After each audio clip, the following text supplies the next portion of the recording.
Hello! నమస్తే అందరికి. ఈరోజు దేవాన్ష్‌కి బట్టలు ఆరేయమని చెప్పాననమాట. సో, దేవాన్ష్ వాడికెలా ఆరేయొస్తే అలా బట్టలు ఆరేస్తున్నాడనమాట.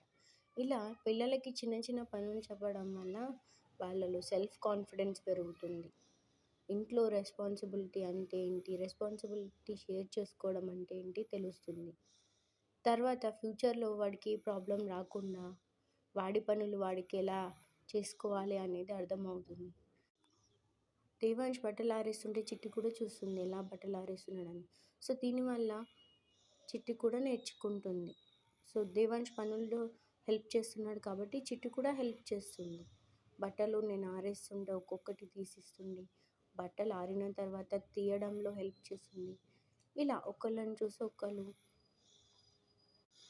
పనులు నేర్చుకుంటారు. ఇలా చేస్తే వాళ్ళకు రెస్పాన్సిబిలిటీ, వాళ్ళ సెల్ఫ్ కాన్ఫిడెన్స్ అన్నీ పెరుగుతాయి.